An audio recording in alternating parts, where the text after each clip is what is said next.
Hello, good morning, ahoy there. It's 6:30.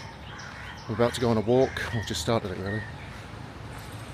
I do this walk quite a bit. It's a regular walk around where I live. Just get out the road here. Started doing these walks a few months ago. Went to the doctor, 52 now. So I went to the doctor for a checkup. And they said everything's fine pretty much, but you've got to start looking after your heart, your cholesterol, your blood pressure, all that kind of stuff. So they said you've got to stop drinking, you've got to stop smoking, and all those sort of things.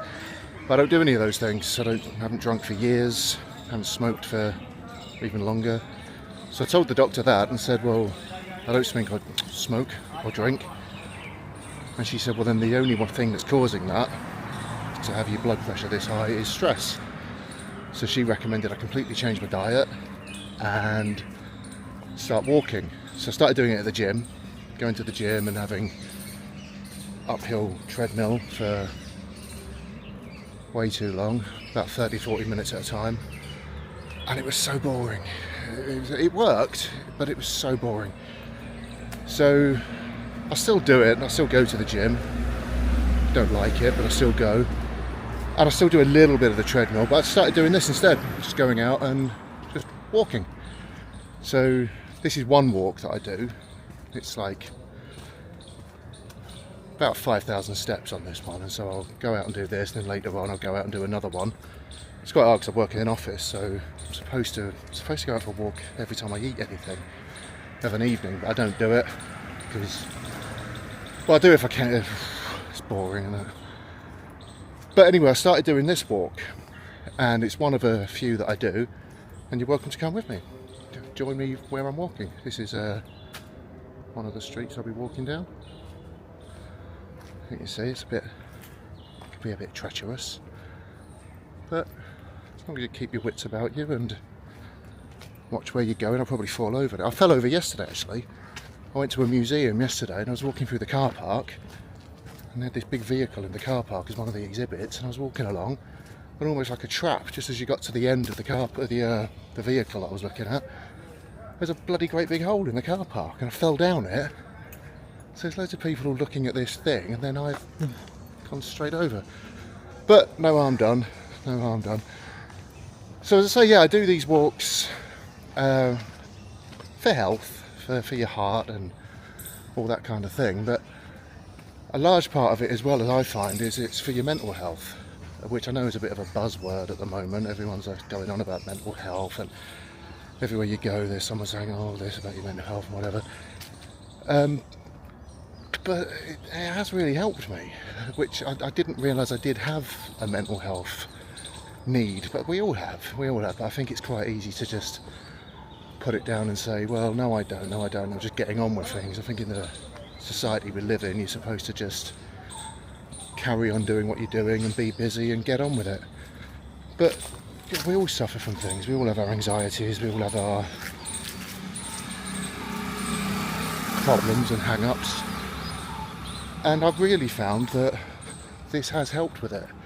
It just quietens the mind. Going to the gym's helped with that as well. I hate going to the gym, I hate the walk there, I hate being there, I hate most things about it. But I love having been to the gym. I like the walk back. I like getting home and saying, oh, I did that, that was alright. So I like that element of it. And it's nice to feel stronger and fitter and a bit faster than you were. So got all seeds in my mouth. Had a big bowl of porridge with seeds for breakfast. No, not porridge, what do you call it? Greek yogurt.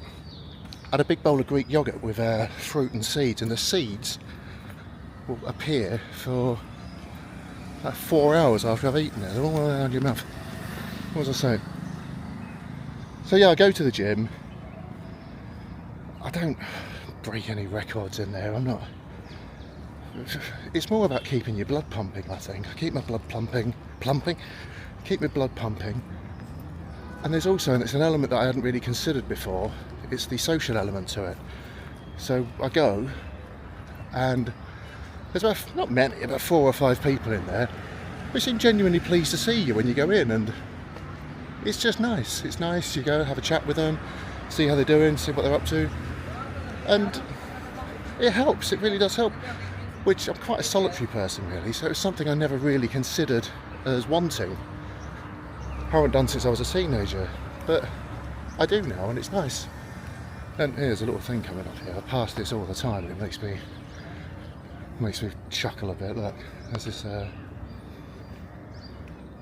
little Queen's Guardsman that lives here, and I always wonder what happened to his hands. What's the deal with him? Did they remove his hands? Was he flipping people off, so they took him off? I don't know. Oh, he's probably holding a tray, wasn't it? But he's there all the time. But so yeah, so going to the gym has really helped. Keeping your blood up, your adrenaline up, I guess, to an extent. And making you feel a bit faster and stronger, but also having that social aspect of it. I was reading a thing the other day, actually, about dementia, which as I'm getting older now, as I'm 52 now, you start thinking about things like dementia quite a lot, and you start thinking, oh, you know, what's the risk of that? How am I going to get this? This is going to happen to me. And it's like a horror film, isn't it? Hanging on the horizon.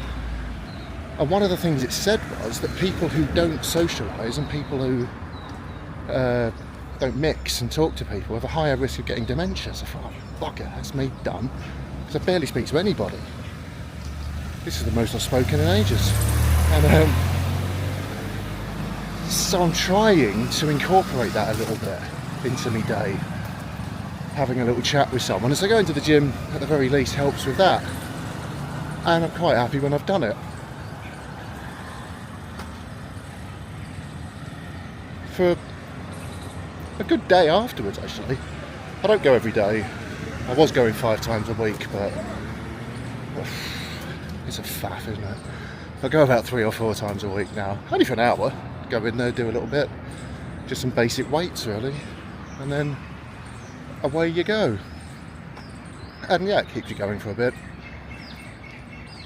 So, there's some puppies up here. We'll have a look at them as we go past. Bit of a double-edged sword seeing puppies around, because they're very cute and very sweet, but then you find yourself worrying about them as you walk past, thinking, oh, I hope they're going to be alright. Here they are, I'll show you them. You'll be thinking I've made it up otherwise. And legging it down the street. They've seen another dog. Look, they've seen him on a lead. They'll be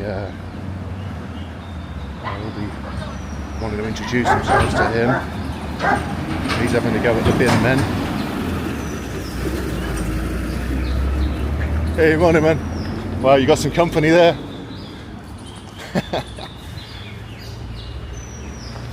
So I'll do that, I'll see them and I'll think, oh, aren't they lovely? They're very nice. And then for about the next 25 minutes I'll walk up the street thinking, oh, those dogs are going to be alright. It's the circle of life, isn't it? These things get born, they don't all make it. Very sad. Actually, there's a dog that lives along here. He's massive. He's like a bear. He's a big black thing. And he's the most boisterous dog I've ever met in my life. You could ride him. He's that big. I might look like, not like this one. Look.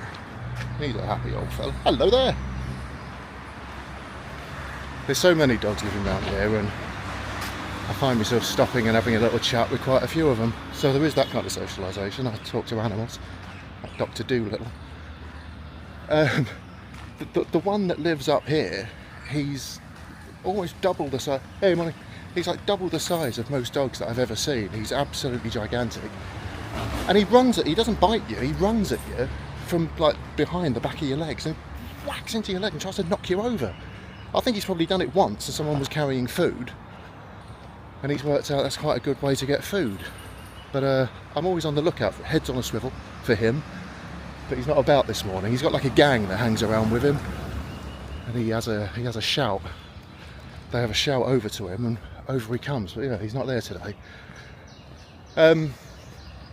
You'll probably notice I go off at tangents quite a bit when I'm talking. If I spot something, I'll start talking about it.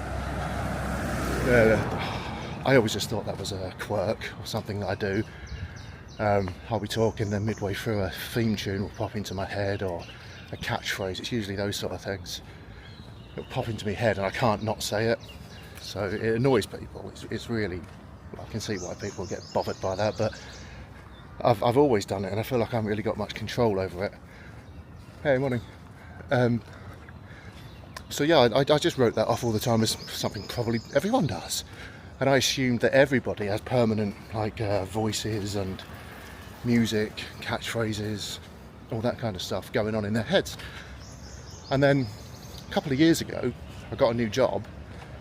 I started working in this office, and I got this manager who was like half my age. He was like 25, and just like brilliant.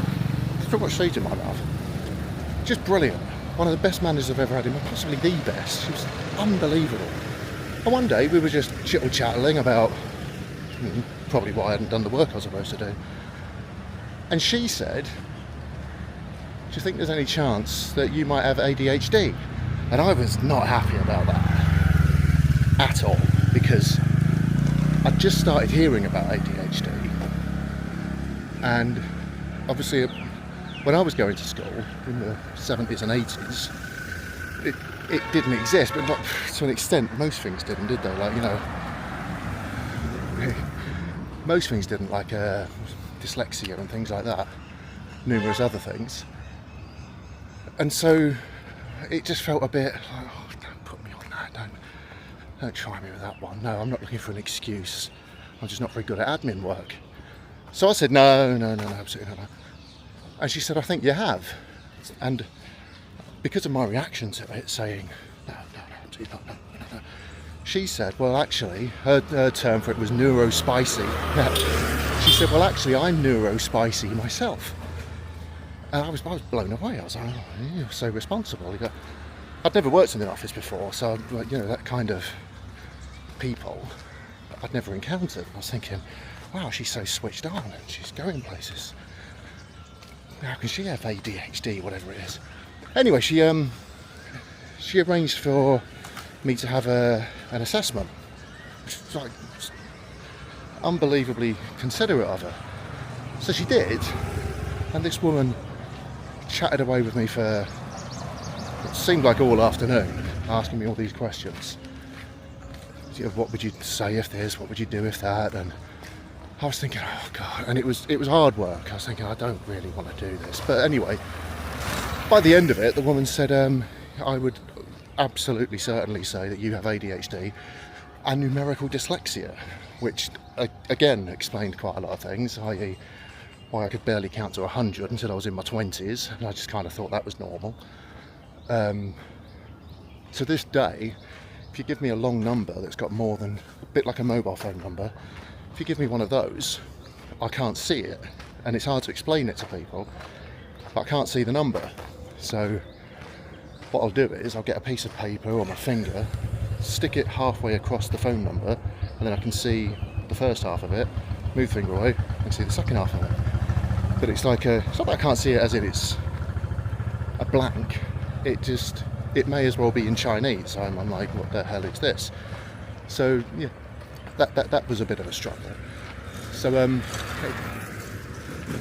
she really helped with that, and it's been a double-edged sword, really, finding out about that, because on the one hand it explains a lot.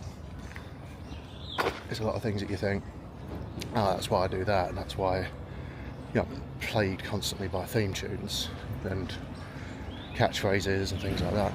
But on the other hand, the few things that I'm good at, like facial expressions and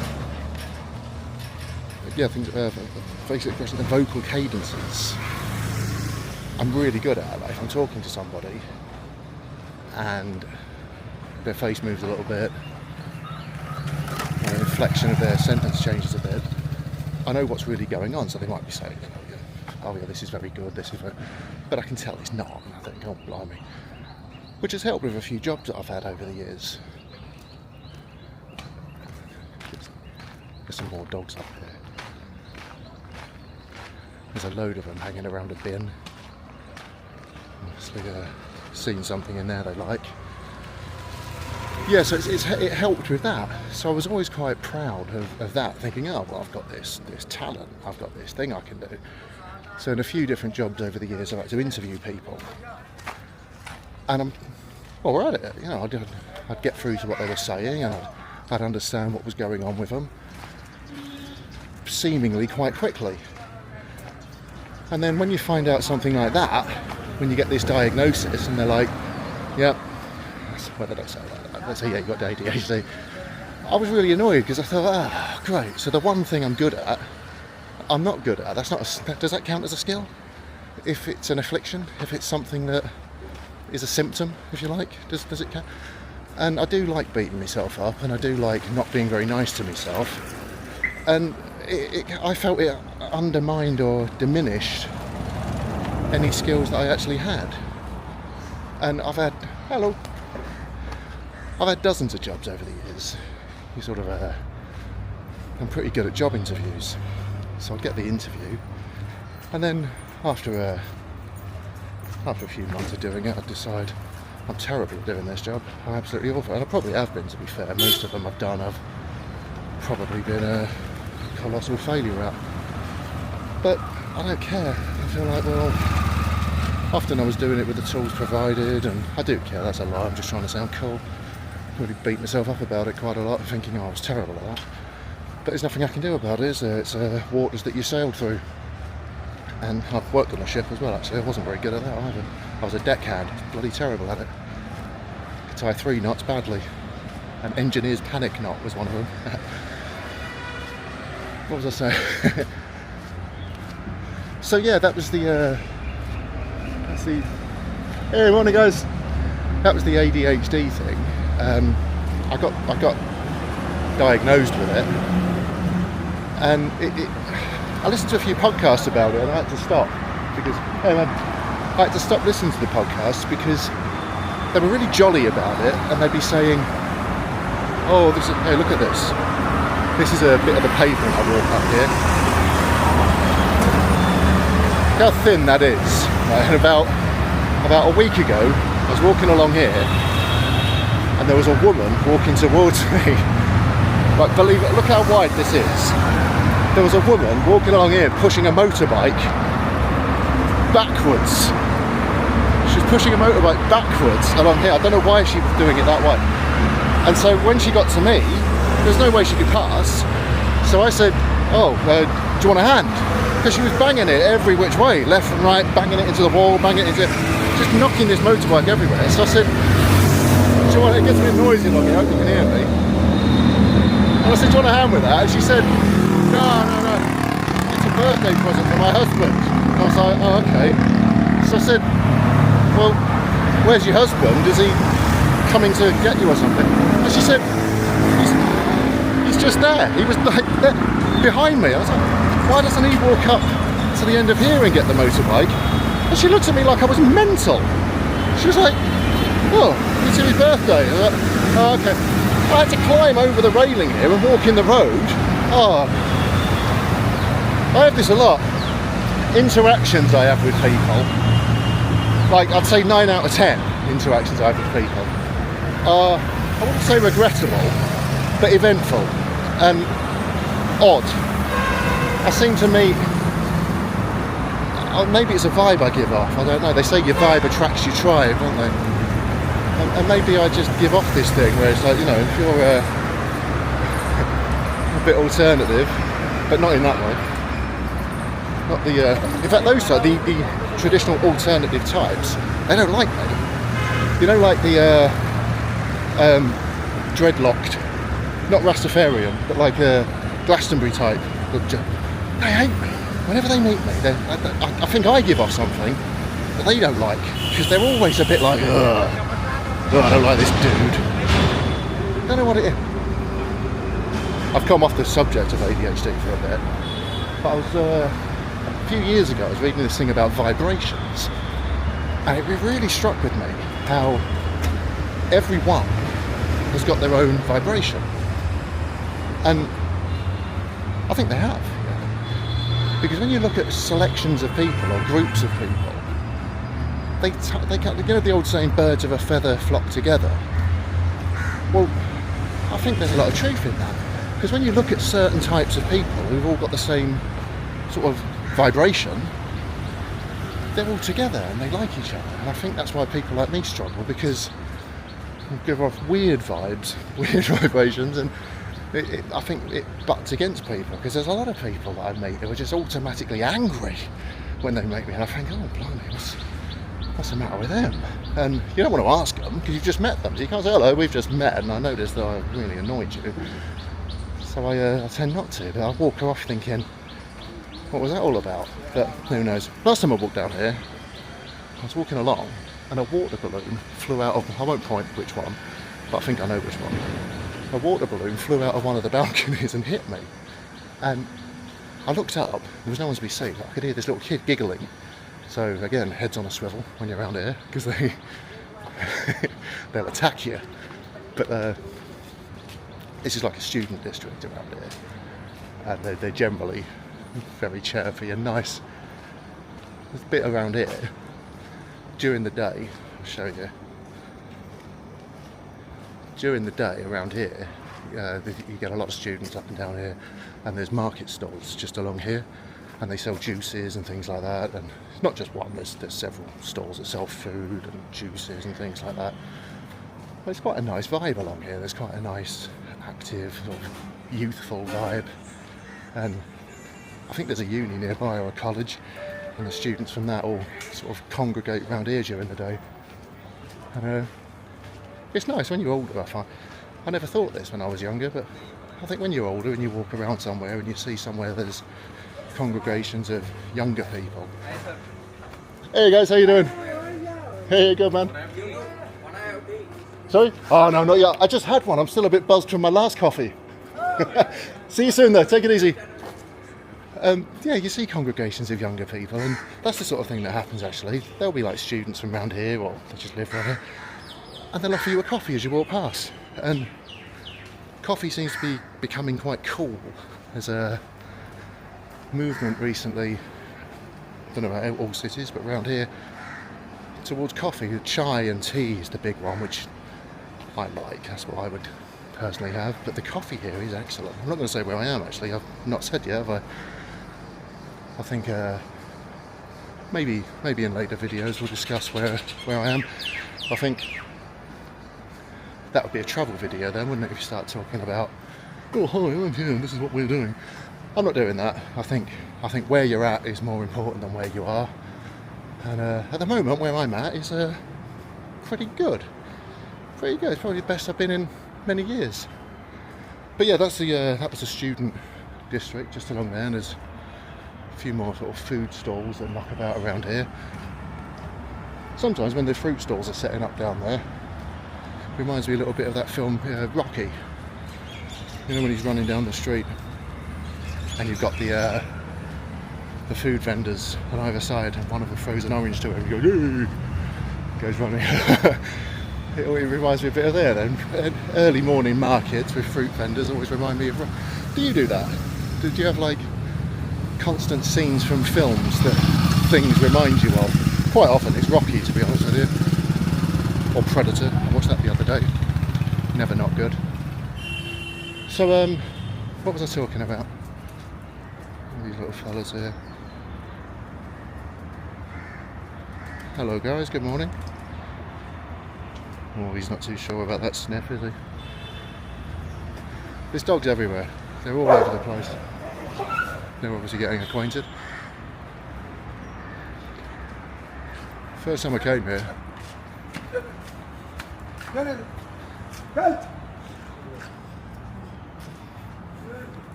There's a fellow there who's actively encouraging one of the dogs to leave him alone. That's the thing actually, when I first came here, you saw the amount of dogs and you think, bloody hell, this is a bit dicey. They're everywhere. And I was a bit worried about it, and you think, oh Christ, am I going to be alright here? And it's the weirdest thing, they're the most, I know people will say, oh no, there's been incidents of bitings, and there have, I'm sure, I've not seen one. I've not experienced one, apart from the big one down there that I was telling you about that runs at you like a battering ram. But they're the most loving and gentle creatures you could wish to meet. They smell. Some of them are a bit whiffy. But then you get others that are clearly being looked after by someone nearby, and they'll put a collar on them. I think that's their way of marking, is saying, no, this one's being looked after. And they're perfectly clean and they're fed. They're having a fight back there. And, but you see them everywhere. There's hundreds of them. And you find you a bit like the littlest hobo, I think, because people name them. So I'll name one, and then later on in the day you walk along and you'll hear someone say, hello Tubby, to one of the dogs, who you've already... Oh no, there's the big one just up here, we'll see him in a second. This dog is... I'm going to try and avoid it.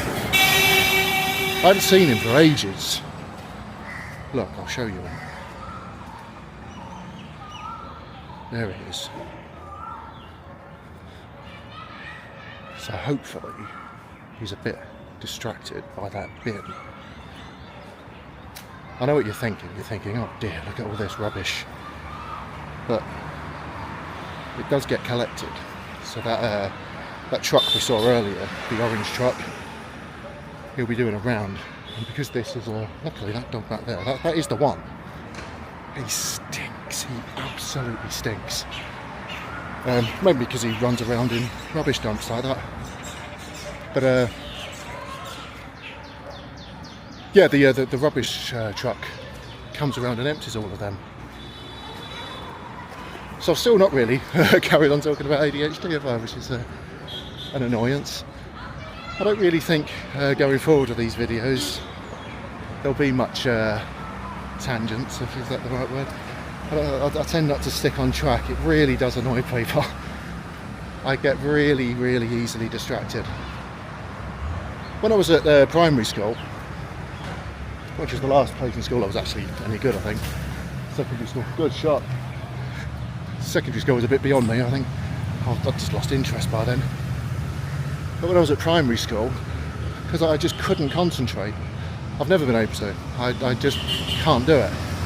It's like a foreign language to me.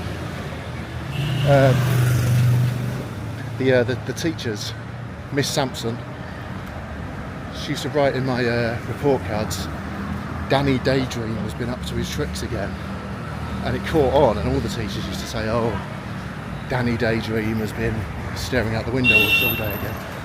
And when I look back, I think, well, maybe daydream, is another way of putting ADHD or some other... Did you say affliction? I don't know. Is it an affliction? I just think of it as a different way of thinking, to be honest with you. My friend Tom, who when I first met, was one of the most charged and energetic people I've ever met in my life. I'd never met anyone like it. I thought, Jesus Christ, how's this guy not exhausted? And it was from the minute you met him. Hi, how you doing? I guess he's mad on some kind of drug. Can I have some? But he just didn't stop. And I was thinking, he's obviously just nervous. First time he's met me and my other friend that was with me. I say friend, these are colleagues. But I'd never met anyone like it. And then really early on in the conversation, he said, I hope he doesn't mind me mentioning him, but I'm sure he won't see this. He said, I've got ADHD. And he was the first person really I'd heard say it. And I was like, what's that? And he explained what it was, and he explained why he was acting the way he was acting, and how he'd been, I think he'd been expelled from school, and this poor bugger, I mean, it really put him through the ringer. He'd had a hell of a time of it. But he'd managed to get a very nice wife and kids, and set up a decent job, and yeah, he was doing okay, but he was like, everywhere you went, if you mentioned him, people would be like, that guy, he's a bit much, isn't he? Christ. And they either loved him, and they'd say like, oh, he's brilliant, isn't he? He's just, he's such a live wire. he's a real character. Or they'd be like, I can't deal with him. He's insane. And when I got diagnosed with ADHD, which I still don't really like saying, because it feels a bit like the modern version of backache. In fact, a friend of mine said that. He said, people just use it. They just say, I can't come to work today because I've got ADHD, or they use it as an excuse for whatever. And I'm not saying they don't, I don't. In fact, I try not to tell people I've got it because I'm a bit embarrassed by it, to be honest, which is probably the wrong thing to say, but I am. Not that you should be. Not that you should be. Be proud of yourself. Live in the moment. Live your dream. But those dogs are still here. Those little pups. They're a real little pack. They're a strange creature, dogs, aren't they? They're like adorable vagrants. Not just street dogs, but dogs in general. The way they're wired up, the way they... Look, I'll show you these. Hello, cuties. Hello. Hope you're being good. Hello there. Don't know why I do it. I really don't know why I do it. What I sometimes do is, and you shouldn't do this, is where I live, the block that I live in has got a dog. So every time I come downstairs, she's only young. Every time I come downstairs, I bring down a handful of dry dog food, and whatever's left, I carry around with me, and I give to these. Not these particular ones, but just other street dogs. And that can bring as many pitfalls as anything else, because obviously I haven't got enough for all of them, and it can cause arguments amongst them. Another two here. So, where's he? Hello there. This one hanging off. They're just. Oh. Hello. They're waiting for the bus probably. There's another two here that have found a.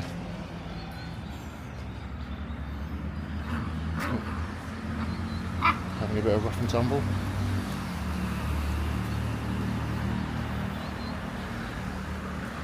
It's quite heartening in a way, isn't it? You see that. You see like a local rubbish pile. And there's two beings there living amongst it. I won't be there permanently, but I'll move on. But they don't know any different, do they? And they're having a joyful time. They're playing, they're in the moment, they're living. Well, makes you happy and sad at the same time, doesn't it? I see that quite a lot here. I see a lot of things that make me joyful and sad. I saw a little kid a few weeks ago, well, a few months back now. Must have been about 4. And she's a street kid. And she was wearing a shopping bag as a party dress. She'd ripped the bottom out of the bag. It's like a tote bag. And she had the straps of the bag over her shoulders. She was wearing it to make her brother laugh, or her sister laugh. And she was bouncing up and down and doing this little dance wearing this shopping bag. And it was the saddest and happiest thing I'd seen in ages. This little kid and her brother or sister living in the moment and just laughing and laughing and loving it, but they're wearing trash and jumping up and down, and you think, I don't know, sort of happy joy at the same time. I see it all the time. But what can you do? What can you do? You can do the good you do as you go, and you can do no more, really, can you? So yeah, I was talking about Tom, wasn't I? His ADHD. So when I first got diagnosed with it, I didn't like it. I was really pissed off about it. I was like, oh, brilliant. Great, another thing gone wrong. You know, as long with everything else that goes wrong, now my brain's not working properly, and oh, brilliant, how do I fix this? And I reached out to him, which, I mean, we did talk before, occasionally at work, but we weren't, you know, friends. It wasn't something that we're friendly. But I reached out, and in typical Tom fashion, he messaged me back immediately, and he was going through some pretty grim times at home. But he still messaged back immediately, and he was like, you know, this, nothing to be ashamed of, it was stupid. I couldn't help but think Tom's at least 10 years younger than me, possibly more, possibly 15 years. So he was raised in a time where things like that were more recognised and seen as, okay, just something to deal with rather than something to hide and tell the kid off for. And he's been raised well, properly, by good parents who look after him and have his interest at heart and look after him nicely.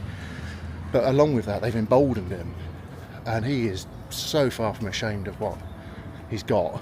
I still don't know if that's the right thing to say, but he's not ashamed of his ADHD. He owns it, and it's one of the first things he does when he meets people. He tells people, "Hi, I'm Tom, I've got ADHD." I couldn't do that. I could never do that. I'd feel like they were thinking, "What's he up to? What's he after?" So I don't do that. But it really, really helped. I don't think people realise. I don't think you realise in general the power of the words that you say. So, like, you know, a little glib throwaway comment that I'm guilty of, I do all the time, can be devastating to someone. You can say something to someone that's shockingly hurtful, and to you it was either a joke or a throwaway comment, or maybe you meant it, maybe you're just not very nice. But on the flip side of that, I don't think we realise sometimes how some of the positive things we say to people can stick with them forever and really help them out. And I try to be mindful. I really, really try to be mindful of my speech, because I let things run away with me, and I will say things to people that I think, "Oh, that was a bit..." In fact, what I've got a habit of doing is I'll say something to someone that's really not very pleasant, or a bit harsh, or just weird and hurtful.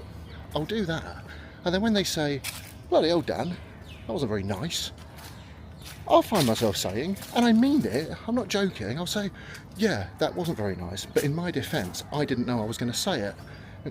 Hello." And I'll genuinely think that's an acceptable excuse for what I've just said or done. Is that, well, I didn't know I was going to do it either. And I go,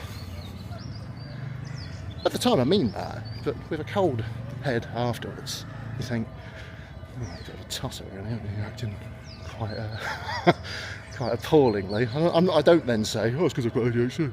I'd never do that, because then you really are confirming the fact. But yeah, I do it. I find myself talking to someone, they'll say something.